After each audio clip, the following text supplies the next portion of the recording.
اور یاد رکھو اپنے اعمال کو سدھارو۔ آج جو حالات ملک کے ہمارے ساتھ پیش آ رہے ہیں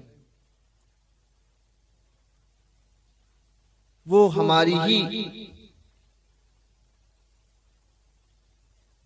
دین سے دوری کا سبب ہے۔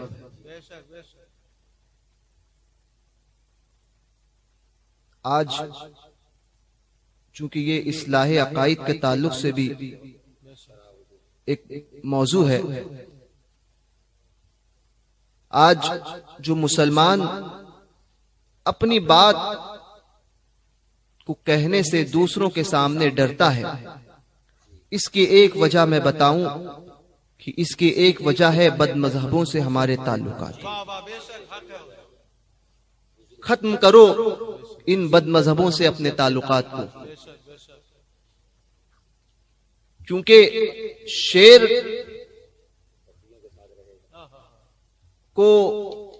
بکریوں کی ضرورت نہیں ہے ان کے ساتھ کی، شیر تنہا ہزار بکریوں پر بھاری ہوتا ہے۔ اور یہ وہابی دیوبندی یہ قیادت کی بات کرتے ہیں، جمعیت العلماء ہند اور یہ تبلیغی جماعت اور جماعت غیر اسلامی یہ قیادت کی بات کرتے ہیں، تو بد مذہبوں کے معاملے میں تو حکومت کا جب بھی دباؤ آیا انہوں نے تو اسی کی بولی بولنا شروع کر دی۔ تنہا سرکاروں کے ماننے والے ہیں، اعلی حضرت کے ماننے والے ہیں کہ جو حکومت کی بولی کبھی نہیں بولتے، وہی بولتے ہیں جو حق ہوتا ہے۔ یہ نہیں کہ یہ کہہ دیں گے کہ مسجد کا فیصلہ کچھ بھی آئے ہم تو حکومت کے ساتھ ہیں۔ ارے مسجد ہے، اس کو تبدیل کرنے کا اختیار کسی مسلمان کے پاس نہیں ہے، دنیا میں کسی مسلمان کے پاس نہیں اور کسی دھرم کے پاس نہیں، اس لیے کیونکہ جہاں مسجد قائم ہو گئی اب صبح قیامت تک وہ مسجد ہی رہے گی، اب اس کو تبدیل کرنے کا اختیار کسی اور کو نہیں۔ تو اللہ کے قانون میں، شریعت کے قانون میں تبدیلی کا اختیار کسی کو نہیں، شریعت میں تبدیل کرنے کا اختیار کسی کو نہیں، یہ اللہ کے رسول ہی کا خاصہ ہے کہ اپنی نافذ کی ہوئی شریعت میں تبدیلی فرمائے۔ یعنی سونا سب کے لیے حرام، سونا پہننا مرد کے لیے حرام قرار دیا گیا، مگر اللہ کے رسول نے اپنے اختیار سے حضرت سراقہ کو اجازت دی۔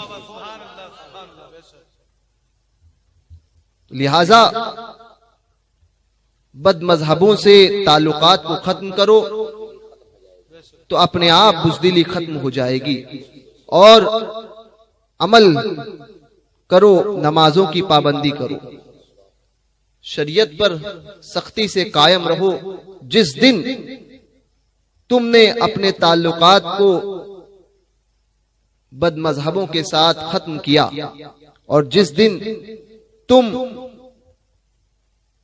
اسلام کے حکم پر عمل کرنے لگ گئے اس دن تم ہی غالب آؤ گے اور تمہاری حکومت ہوگی۔ اللہ تبارک و تعالی ہم سب کو حق کہنے، حق سننے اور حق پہ چلنے کی توفیق عطا فرمائے اور حق والوں کے زمرے میں ہمیں قبول فرمائے، اپنے محبوبین کی بارگاہ کا سچا باادب بنائے اور گستاخوں سے اور گستاخی سے، سرکاروں کی بارگاہ کے گستاخوں سے اور سرکاروں کی بارگاہ کی گستاخی سے، بے ادبوں سے، بے ادبی سے، گمراہوں سے، گمراہی سے ہم سب کو محفوظ فرمائے، اور ہمارے اوپر انہی سرکاروں کے سائے کو جو اپنے مزارات میں آرام فرما رہے ہیں، یہی مصطفیٰ چشتی ہے، اور انہی سرکاروں کے سائے کو ہم پر دراز سے دراز فرمائے، اور ان کے توسل سے اللہ تبارک و تعالی حضور غوث اعظم کی پشت پناہی ہمیں نصیب فرمائے۔ اللہ تبارک و تعالی اس شہر کے اور اس ملک میں امن و امان کو قائم کرے اور یہاں کے سنی خوش عقیدہ مسلمانوں کی جان و مال، عزت، آبرو، ایمان و عقیدے کی حفاظت